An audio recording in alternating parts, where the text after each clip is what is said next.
Sunday special ನಮ್ಮ ಮನೇಲಿ ಬಂದು ಗೀ ರೈಸ್. ಅದಕ್ಕೆ ಕಾಂಬಿನೇಷನ್ ಆಗಿ ನಾವು ವೆಜ್ ಕರಿ ಮಾಡ್ಕೊಂಡಿದ್ವಿ. ಎರಡು ಟೇಸ್ಟ್ ಅಂತೂ ಸೂಪರಾಗಿ ಬಂದಿದೆ. ಈ ವಿಡಿಯೋಲ್ಲಿ ಬಂದು ಬರೀ ಗೀ ರೈಸ್ ಮಾತ್ರ ಬರುತ್ತೆ. ಕುಕ್ಕರಲ್ಲಿ ನಾವು ಗೀ ಬದಲು ಎಣ್ಣೆ ಹಾಕ್ಕೊಂಡಿದ್ವಿ. ಕೆಲವರಿಗೆ ಇಷ್ಟ ಇರುತ್ತೆ, ಕೆಲವರಿಗೆ ಇಷ್ಟ ಇರಲ್ಲ ಗೀ. ಅದಕ್ಕೆ ನಾವು ಎಣ್ಣೆ ಹಾಕ್ಕೊಂಡಿದ್ವಿ. ಚಕ್ಕೆ, ಲವಂಗ, ಹೂವು, ಏನೇ ಪಲಾವ್ ಸಾಮಾನೆಲ್ಲ ಹಾಕ್ಕೊಂಡು ಚಿಲ್ಲಿ, ಆನಿಯನ್, ಗೋಡಂಬಿ, ಜಿಂಜರ್ ಗಾರ್ಲಿಕ್ ಪೇಸ್ಟ್ ಎಲ್ಲ ಫ್ರೈ ಮಾಡ್ಕೊಂಡಾದ್ಮೇಲೆ ಬಟಾಣಿ, ಪುದೀನ ಫ್ರೈ ಮಾಡಿಕೊಂಡು ಮುಂಚೆನೇ ನಾವು ಅಕ್ಕಿ ತೊಳೆದು ಇಟ್ಕೊಂಡಿದ್ವಿ.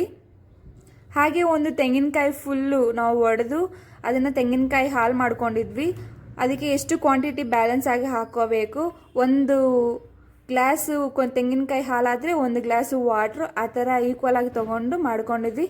ಅದಕ್ಕೆ ಎಷ್ಟು ಬೇಕೋ ಅಷ್ಟು ಉಪ್ಪು ಹಾಕ್ಕೊಂಡು ವಿಷಲ್ ಹಾಕ್ಕೊಂಡ್ರೆ ಬಿಸಿ ಬಿಸಿ ಆದ ಗೀ ರೈಸ್ ರೆಡಿ ಆಯಿತು. ತಿನ್ನೋಣ ಬನ್ನಿ.